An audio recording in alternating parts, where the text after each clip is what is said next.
Coronavirus confirmed cases reached 650, with 17 people dead so far. Major African travel hubs institute screening measures for coronavirus. And Libya's eastern-based forces reactivate a no-fly zone in western part, affecting Main International Airport. Hello and welcome. You're watching Africa Live. We're coming to you live from Nairobi. I'm Hannah Viviers, and here with the latest news in business is Uche. Thanks, Hannah. And here's a look at what's coming up on Africa Live Biz. Zimbabwe's central bank governor projects a sharp decline in inflation. And France and the US reach a compromise on the controversial tax on internet giants. Of course, more on that coming up within the program. For now, back to you, Hannah. Thank you so much, Uche. We'll see you in a bit. For now, we begin with the latest on the new form of coronavirus in China.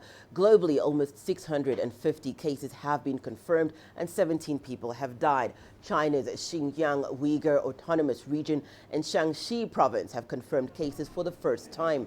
Meanwhile, Hong Kong says 2 previously suspected cases have now been confirmed. The majority of the patients are in China's Hubei province. There are 7 cases outside China, with 1 case now confirmed in Singapore. Almost 5,000 people are under medical observation after having had close contact with people who contracted the virus. Coronavirus causes acute respiratory infection. One of the hospitals in Wuhan that are treating the new form of pneumonia have received 170 patients so far. Its medical staff have had to cancel their spring festival vacations. CGTN's Wang Xiao has the story. The average age of the nurses at the severe isolation ward is 25. The youngest is 20. We might be young and some of us might be worried. Our families are concerned about us. But when we put on our uniforms, the worries go away. Because we're medical staff, we have to do our jobs and play our parts. The nurses in the isolation ward change shifts every 4 hours.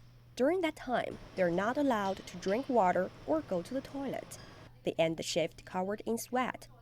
Xiao says her 9-year-old son is really naughty, but he painted a picture for her after she'd been worked many days without a break. He asked me, "Mom, do you know what the picture means?" I said, "You mean you want me to be with you?" And here's a toy castle he says he doesn't want anymore. And the heart here means Mom's love is great, and when he's with me, there's a rainbow in the sky. Xiao's son would give up the castle if she would be with him. Nurse's parents are worried too. We think we can handle so much pressure and not complain. But our close family knows how tired and exhausted we are. I'm not from Wuhan, and my parents can't sleep because they're so worried about me. They call me every day and get worried when they read the news. I comfort them saying we have protection, but that's just to calm them down. It's impossible to say we are not afraid, but this is our duty. Our calling and responsibility make us do this. If we're not here, no one will be. As efforts to contain and treat the new form of pneumonia continue, these brave medical staff are on the front lines, battling the illness day and night. Wang Xiao, CGTN. Let's take a look at some of the known facts about diagnosed coronavirus patients. Out of the over 600 confirmed cases, as of Wednesday night, 95 were identified as in critical condition. 17 patients have died so far, 13 males and 4 females. According to the information released by China's National Health Commission, the average age among the dead was 73. The oldest patients were 2 89-year-old males, and the youngest was a 48-year-old female. Some elderly patients shared similar previous medical conditions, including high blood pressure and diabetes, while senior citizens made up the majority of the infected people. A 15-year-old also tested positive for the virus on Monday. Meanwhile, South Africa is on high alert following cases of the new form of coronavirus in China. CGTN's Angela Coppola tells us more. While there are no reported cases in South Africa, the health authority here aren't taking any chances. So I think what's perhaps fortunate for us is that in fact we have ongoing fever screening at the ports of entry to South Africa. And the original reason why we implemented this was of course because of the Ebola outbreak in West Africa. So those measures were in place, and what we've done is we've really tried to strengthen these. We've made sure that the people at the ports of entry are fully familiar with the case definitions and also what to do should they have an imported case. There is limited clinical information that's been released about the virus, although most infected people present a respiratory illness, fever, and/or a cough. There's a lot of data out there that shows that simply screening at ports of entry is not going to be able to keep out all cases, because people coming through the ports may not be feverish, they may not be picked up, and there's a lot of data on that. So what's really important, and what we have done, is to make sure that healthcare workers throughout the country really know what to do should they have a case. And we have developed clinical guidelines that have been distributed widely to nurses and doctors in public and private sector throughout South Africa. The South African health authorities were emphatic that they're not taking any chances. To be clear, there has been no case reported on the African continent and no case within South Africa. So really what we're doing at this stage is preparing for the possibility of a case. The health authorities seem to have everything under control. It's very preemptive at the moment because no cases have been reported in South Africa or at any of the main ports of entry. I'm Angelo Coppola for CGTN at OR Tambo International Airport in South Africa. Well, Nigeria, too, has intensified its efforts to prevent the spread of the coronavirus into the country. Government officials say there is no cause for alarm, expressing optimism of handling the risk of the disease. CGTN's Phil Ihaza reports from the nation's capital, Abuja. In a travel advisory issued by the Nigeria Center for Disease Control, NCDC, the Port Health Services Unit of the Federal Ministry of Health has been placed on red alert, and screening measures have been heightened at the point of entry. The NCDC also states that it is currently in close communication with the World Health Organization and that the center is coordinating a group consisting of a wide range of experts responsible for assessing and managing the risk of the virus entering Nigeria. International airports across the country have also been on red alert with intensified screening of inbound passengers. General Manager at Federal Airports Authority Nigeria, Henrietta Yakubu, said all the equipment and personnel used in combating the deadly Ebola virus in 2014 were still much in place at the airports and are being deployed accordingly. According to Yakubu, all inbound passengers are therefore advised to submit themselves for routine quarantine checks whenever they are asked to. Coronavirus, which appears to cause mild to severe respiratory symptoms like cough and breathing difficulties, was first discovered in Wuhan city of China in December 2019 and confirmed by January this year. Already, the death toll from the virus has risen to 17 as dozens more cases have been reported across China, the United States, Thailand, Japan, and the Republic of Korea, sparking fears of a possible pandemic. However, Nigerian authorities have urged calm to citizens, expressing confidence that the country can contain the infection even if the coronavirus comes here. Phil Ihaza, CGTN, Abuja.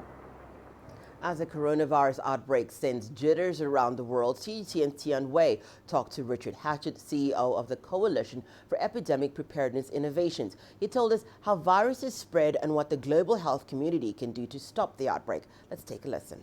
Dr. Hatchett, on the other hand, people are extremely concerned about the super spreader, meaning those people who carry the virus and sick, or sometimes not sick, but could cause others around sick in an enormous amount of number and could cause also death in a devastating way. What about that? That's a real concern with coronaviruses. We've seen that phenomenon with SARS. We saw it with MERS. It's been an important mechanism for propagating epidemics. Unfortunately, we have at least one instance that we know about with the novel coronavirus where this has already happened. And so by report, there was a patient who infected perhaps as many as 14 or 15 healthcare workers in a single case. If you have a certain percentage of cases that are super spreaders, that's right. You can have massive amplification of an epidemic very quickly, and that's really frightening. There is a frustration among the general public. People look at vaccine as one of the solutions. But why so slow? I mean, this is the general impression people have. Of course, for health workers, people like you need to be 100% certain almost before you apply it to the market. But on the other hand, the virus changes so fast. So is the vaccine still significant at all? People would ask. Well, even for the general flu also. So the flu was a great example. It's the one example where we develop a new vaccine every single year. Yeah. And we have developed the capability to develop a new vaccine every single year because we get a new flu virus every single year. That's true. And the regulatory agencies, and this is really a critical point, the regulatory agencies, because that's the problem, they've adapted their processes to allow the development of a new vaccine every single year. I mentioned that long list of diseases. That's right. We're seeing new emerging diseases almost every year, every other year, every 3 years. I mean, there's not a long interval between these new diseases. And only bigger or smaller outbreaks, yeah, right? Bigger or smaller outbreaks, more or less severe diseases. The world and the regulatory agencies need to recognize that this is the new normal. And it's a function of the world we live in, and there's lots of reasons we can go into as to why that's the case.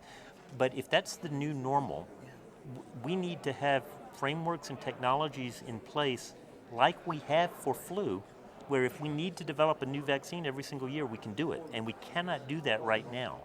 And that's a real problem. And that a systematic approach, as you say, yes, right? Yes, exactly.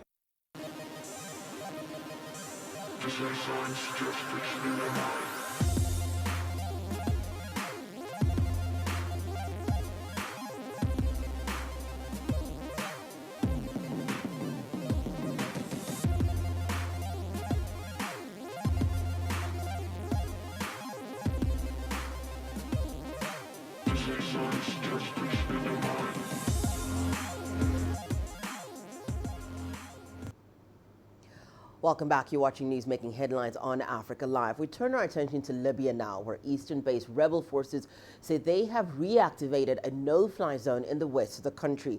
The rebel spokesperson says a no-fly zone includes Mitiga International Airport and the capital Tripoli. He accused the UN-backed government of national accord of using the airport to transport weapons and terrorists. Earlier on Wednesday, a spokesperson for the GNA's forces accused eastern-based fighters of launching rockets at the airport, forcing the suspension of flights for a few hours. The warring sides agreed to a ceasefire on January the 12th, but they have accused each other of breaking the truce. Well, the Council of Arab and African States on the Red Sea and the Gulf of Aden has established an Riyadh, Saudi Arabia. It consists of Saudi Arabia, Egypt, Sudan, Djibouti, Yemen, Somalia, and Jordan. CGTN's Yasser Hakim looks at the reasons for creating this council and its mission. 7 countries gathered in Riyadh to establish the new council. Countries on the Red Sea and Gulf of Aden will be coordinating policies on issues pertaining to this strategic region. The Red Sea has special status and strategic importance. We know the oil production in the Gulf region. It's mostly transported through the Red Sea. It's also an important route along the Belt and Road Initiative launched by China. The Red Sea is still a virgin and an area of considerable wealth. It has huge reserves of oil and gas and untapped natural resources. The headquarters will be based in Saudi Arabia. The group is not just a political coalition, but it could be a military alliance as well to thwart the threats of terrorism and violence in the Red Sea area. Fighting in Yemen and piracy out of Somalia are just a couple of the military threats members are to deal with. Securing the maritime in the Red Sea has become a necessity, with tensions stemming from Iran in the Horn of Africa. We have had incidents before where about 16 trade and oil vessels have been attacked at the Red Sea. We might see the formation of a joint military force to secure the navigation along the Red Sea. One of the members, Egypt, already has naval vessels in the Red Sea. More are expected from other members soon. The aim is to ensure the safety of international trade through these waters. Yas Hakim for CGTN, Cairo. To Burkina Faso now. The country continues to battle militant groups. This includes Monday's attack, which killed 36 people in the country's northern region. In response to ongoing militancy, the government is now looking to train a volunteer force to protect citizens. Here's TGTN's Asatal with the details. Since 2015, Burkina Faso has been battling militant attacks. As the attacks continue, the government is looking to civilians to help combat the jihadists. The parliament approved a measure to provide funding and training for a volunteer force. It is an initial training. They told us 14 days to teach the handling of weapons, to teach discipline as defined in the Code of Conduct, and finally to teach human rights. If they say it is feasible, then it is feasible. With the understanding that after this initial training, once deployed in your village or in your area, the military continue your training. So there is continuous training. Vigilante groups, locally called Kogluwe Ogo, are expected to make up most of the volunteer forces. These groups grew following the overthrow of longtime President Blaise Compaoré. The UN estimates there are 40,000 of these groups across Burkina Faso. The country's opposition supports the measure.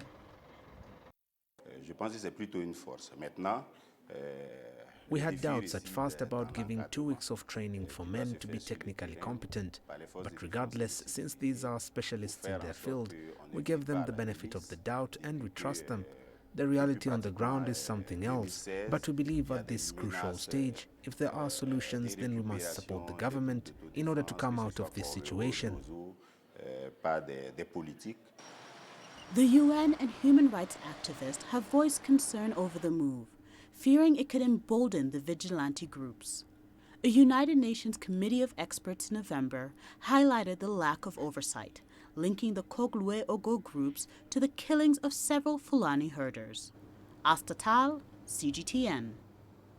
Time now for us to take a short break and return. More news, including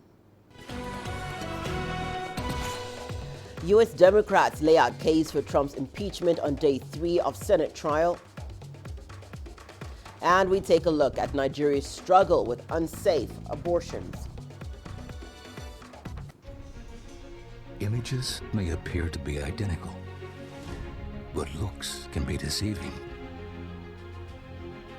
The difference is not always obvious. It has to be discovered. There are always different sides to a story. We put the focus on the details. To see more, to understand better. CGTN. See the difference.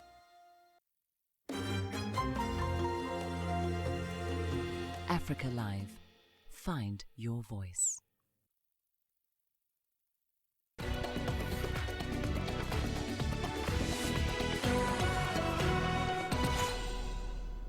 Well, President Trump is dealing with a U.S. Senate impeachment trial, which enters its 3rd day today.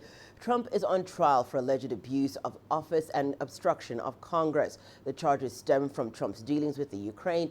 7 Democrat House managers are laying out the case against the president. They have 16 hours left of their allotted 24 hours to build their case. Well, for more on that story, we now have our reporter Giles Gibson joining us live from Washington. Giles, thank you so much for joining us. What is the latest at this hour on the impeachment trial? Well, we're expecting the proceedings on the Senate floor to resume for this latest day of this impeachment trial within the next hour or so. And as you were saying, we're expecting another 8 hours of the Democrat impeachment managers just really laying out their case against US President Donald Trump. Now, in the behind the scenes, as that's been going on in the Senate chamber, we've also had this row breaking out between the Democrats and Republicans about the witnesses that they are going to call to testify in this trial. The Democrats want to call John Bolton. He was President Trump's national security advisor at the White House for a while. He's now since left that post. The Republicans have countered that, and they've said that they want to hear testimony from Hunter Biden, who is, of course, right at the heart of this Ukraine Gate scandal and is the son of former Vice President Joe Biden. The Democrats have then countered that and said they're not going to get into a situation of a sort of witness swap. So that's the state of play as we head into this latest day of this historic impeachment trial. Giles, just take us through the next steps after the House managers are done with their 3 days of statements. Yeah, so we're expecting the Democrats to wrap up laying out their case against President Trump by the end of Friday local time here in Washington. It will then be the turn of President Trump's lawyers, his defense team, to lay out the defense for the president. We're expecting that to play out over Saturday and then Monday and Tuesday. After that, much of next week is expected to be dominated by senators who can send in written questions to the Chief Justice John Roberts, who is who is running these proceedings in the Senate's chamber. So that's how we're expecting the next few days and next week to play out. Giles, U.S. voters are in no doubt watching this trial. What do you think is going on in the Senate, and how could this sway the upcoming presidential elections that we know are coming up in November? Well, this trial is already having a very immediate impact on the race for November 2020, because, of course, the Iowa caucuses, which is the first primary contest in the race to be the Democratic candidate to take on Donald Trump in November, is less than 2 weeks away. And so if you're a senator who is running in that race, I'm thinking of Bernie Sanders, Elizabeth Warren, Amy Klobuchar, as well as Michael Bennet, then you are going to be spending at least the next week or so sitting in the Senate trial. They're not even allowed to bring their cell phones into that Senate chamber, sitting in that chamber and listening to these arguments going back and forth. Of course, the flip side is that if you're a candidate who's not a senator, if you're Joe Biden or Pete Buttigieg, for example, then you're going to be pretty delighted that your rivals are sitting here in Washington, are stuck up on Capitol Hill and not allowed to be out campaigning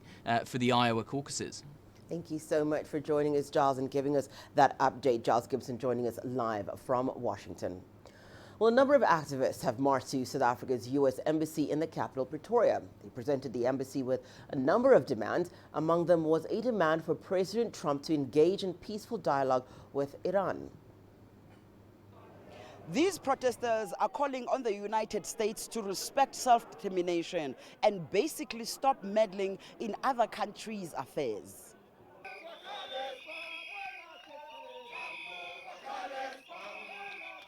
Members of the South African Communist Party, Labour Union, COSATU and other organizations came out in their numbers to gather here outside of the U.S. Embassy. SACP and COSATU are the governing ANC's alliance partners. They are all here to protest against what they call the aggression imposed by the U.S. on Iran and a myriad of other issues. Our view is that the U.S. is meddling in the Middle East, in particular Iran, the sanctions in Cuba, the sanctions in Venezuela are costing the working class and the poor across the globe. We don't think that we can sit back as South Africans because it's Iran today, tomorrow is South Africa. We have got together here as mass formations to say no to imperialism, no to American aggression. We as military war veterans, we have seen the war in South Africa. We fought against the mighty apartheid system. Now we are saying we are supporting the resistance movement in the Middle East. We believe that the people of Iran and the Middle East is capable of managing their own affairs without the interference of the United States and lunatics like Donald Trump. So therefore, we're saying to Trump, shut up and get out of Middle East and in Africa or anywhere in South America where you are not needed.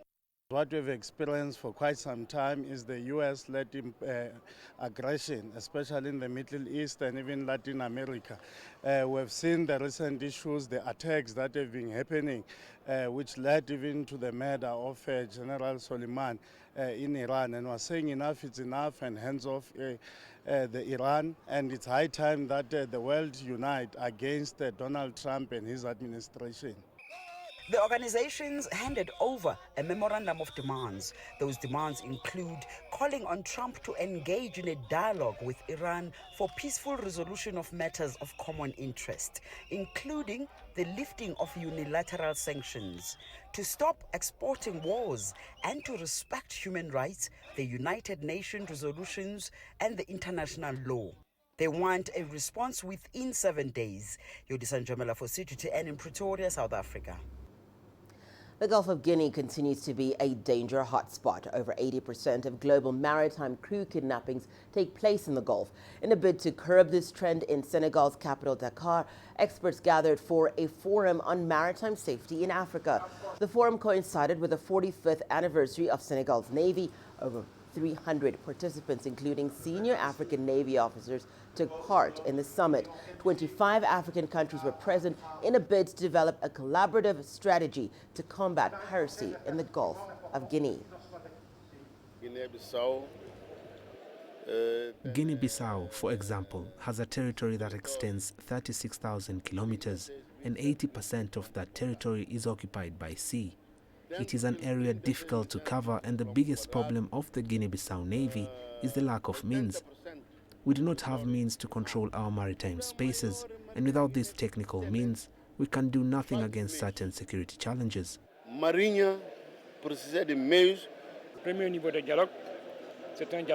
The first level of dialogue took place between the heads of major states of the navies and sea professionals, practitioners who exchanged experiences and expertise. For the second level, a dialogue between the chiefs of staff of the navies and the industrialists who provide certain technological solutions to the problems that we may encounter in the execution of maritime security missions.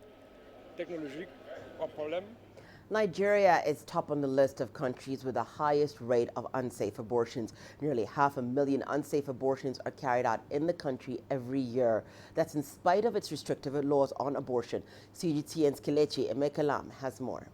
Mother of four, Aminat Shogun is in this community medical center for postnatal care. All her children are under the age of 5. Her youngest is 6 months old. For economic reasons, she wasn't desirous of another baby and sought the option of abortion. But the doors were repeatedly shut to her. My experience was not good because when I went to hospital that I want to abort, they said no, they don't abort here. Like Aminat, hundreds of thousands of women are faced with similar dilemma. The law criminalizes abortion, and offenders could face up to 14 years in jail, except on grounds that the pregnancy threatens the mother's life.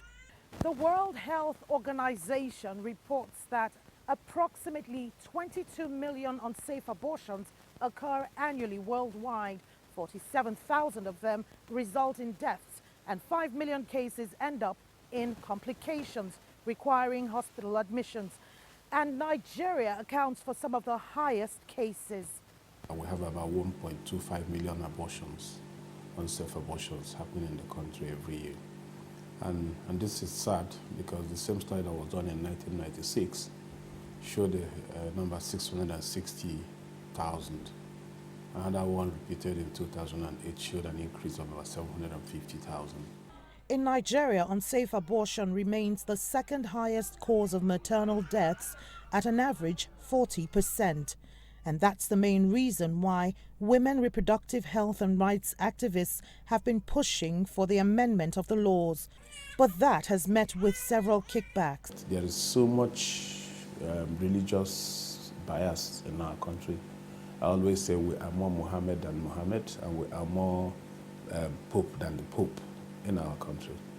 If you look at some of the countries that are largely religious, they have very free abortion laws. As Nigeria's population increases, the statistics continue to soar.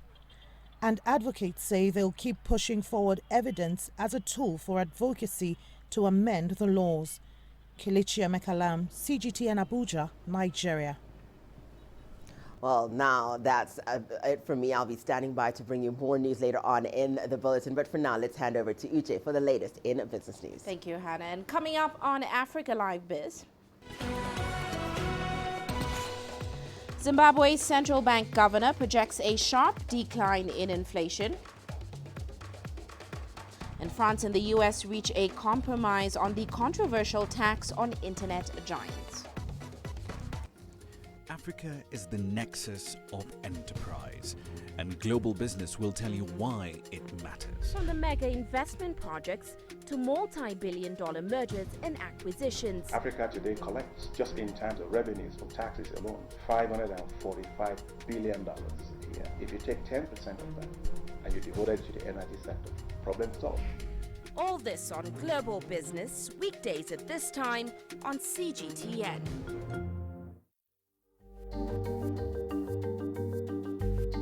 Africa Live. Find your voice.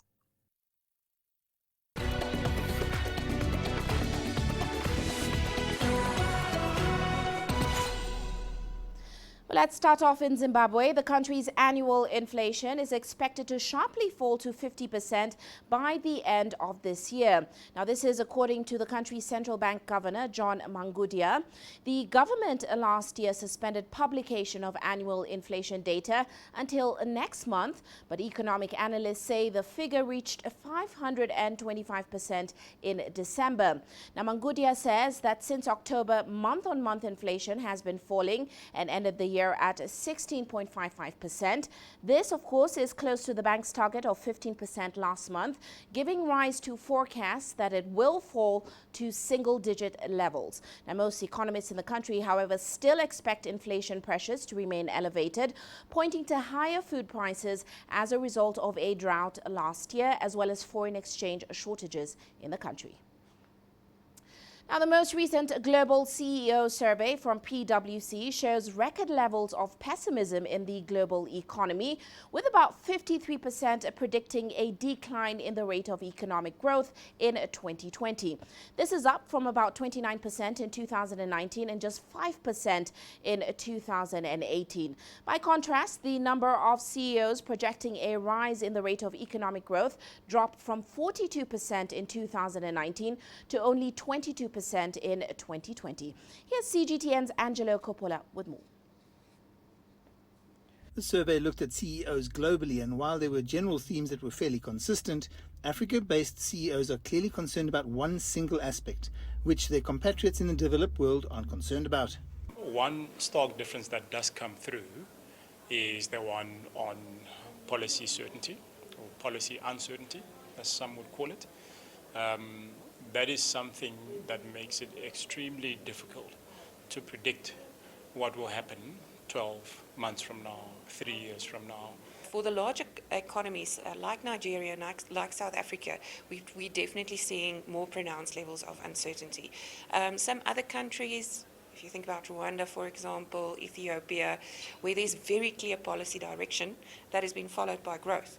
Now, you can debate whether or not you agree with that policy direction, but that clarity of policy and very clear direction has definitely been followed by growth. The survey also pointed to a potential uptick in interest in Africa. That's from a global and African-based CEO's perspective.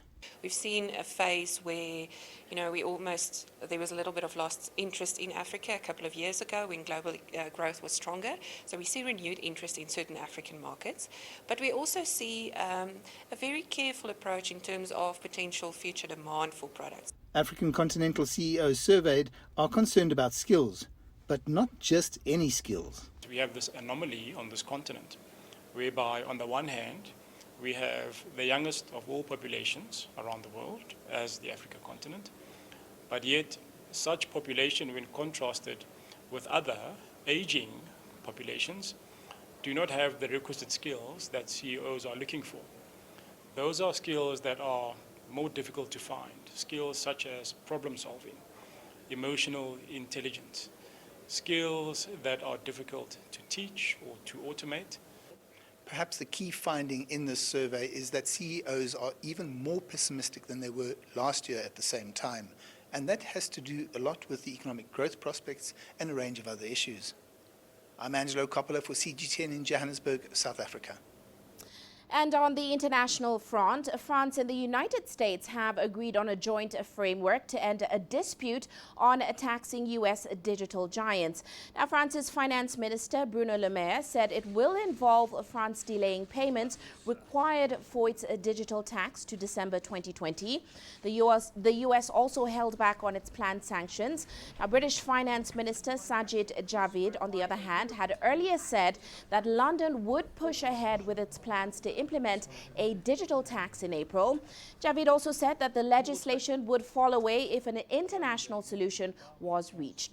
Now, both the United States and EU countries back a bid by the OECD to achieve a workable international solution to resolve that dispute. The second point of this common global framework with the United States is that the United States, for its part, is ready to suspend the sanctions during this period, during which France will also postpone the payments of the installments of its digital tax. And the third point of this global framework is that we want to use this time given to international negotiations, which I think is good news for all, to move towards a common goal, an international solution with the OECD.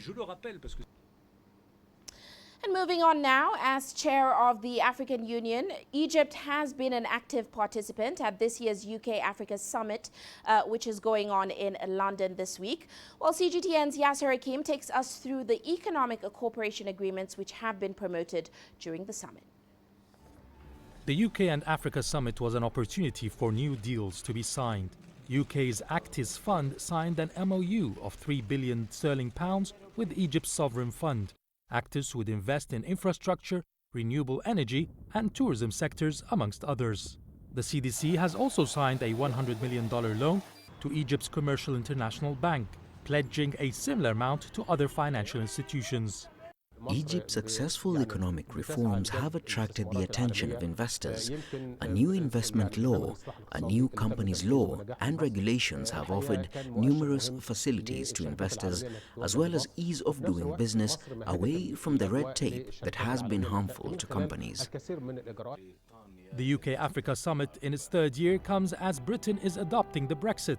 Strengthening ties with different countries such as Egypt away from the European Union has become a priority. The UK needs to make up for its exit from the EU by targeting other markets. Africa is a growing and emerging market with huge potential, which the UK wants to tap. Egypt is benefiting from this by trying to lure in the British investments. UK is currently one of the top European investments in Egypt. The UK investments in Egypt are nearly $50 billion. However, they're mainly in the oil and gas sectors.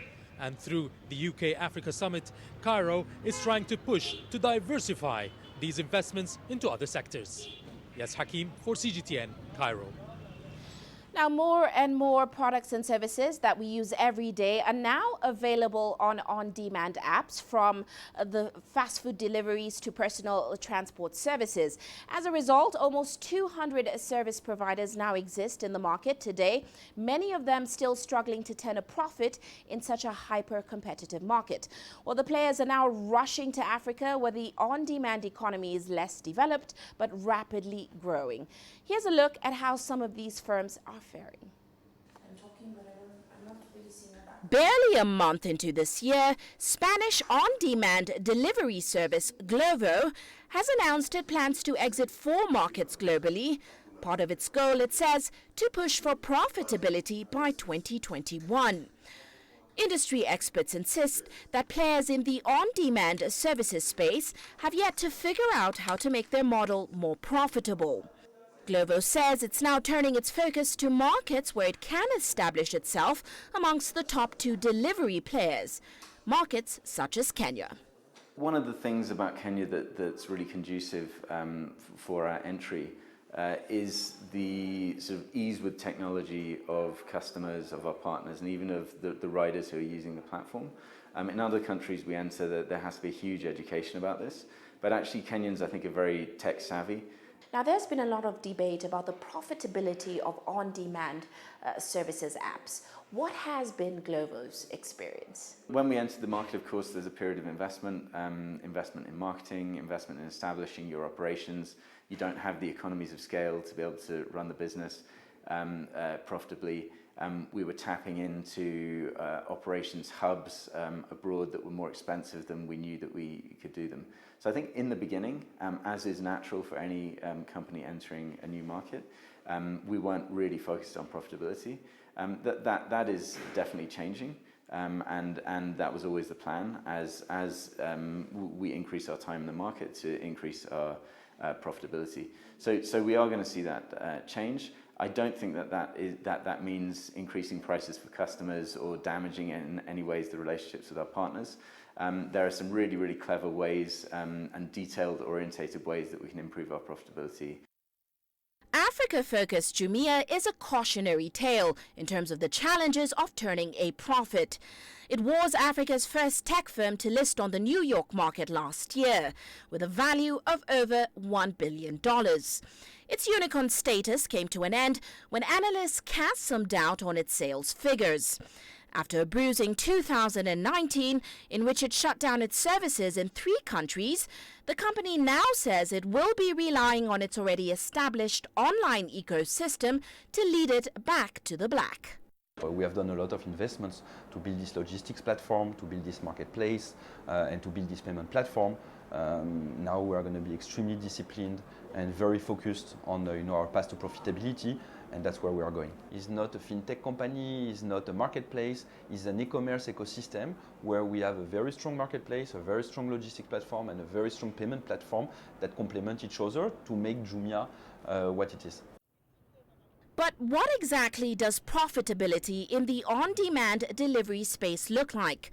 Uber is shifting towards a super app model where it plans to turn separate lines of business, such as rides and eats, into a single one-stop shop app, such as Glovo's. Uber's biggest rival, Estonia's Bolt, is building a ride-hailing, scooter and food delivery business across Europe and Africa. The billion-dollar startup, which just secured about $55 million from the European Investment Bank, says it plans to stay afloat by integrating more features into its offerings in markets such as Kenya. We ensure that we continue to hammer on a number of things. We continue to provide a number of core services or a number of offerings around our services, which would include the safety, the convenience, the quality of any individual that decides to take a boat ride. And then, of course, on the other side, for the drivers, we ensure that we also provide for them the highest comparable earnings in the market. Well, analysts also say that going forward, we could see delivery players changing their regional footprint via market exits and consolidation as they search for better finance platforms. The sector has also attracted huge amounts of investments in the past few years. But even though they expect growth well into the future, the hype around the sector and investment is certainly beginning to settle. Uche Okoronkwo, CGTN. Well, that's all for now in Africa Live Biz. But coming up ahead on Global Business Africa, South Africa's government is in talks with local banks to bail out the troubled South African airlines. We'll bring you more on that discussion coming up top of the hour. For now, back to you. Thank you so much, Uche. We'll see you in a bit. For now, let's take a short break. But when we return, more news, including... In South Africa, a Kung Fu expert teaches young people the martial arts to keep them away from crime. The greatest journeys, the greatest sights, the greatest adventures. Here in Panata, this weir allows the locals to walk on water. We're far more than just TV news.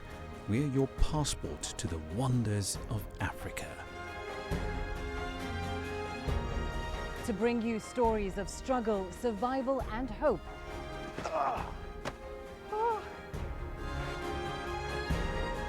So let's explore.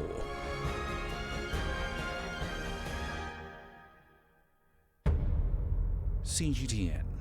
See the difference.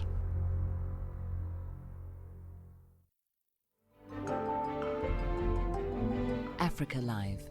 Find your voice.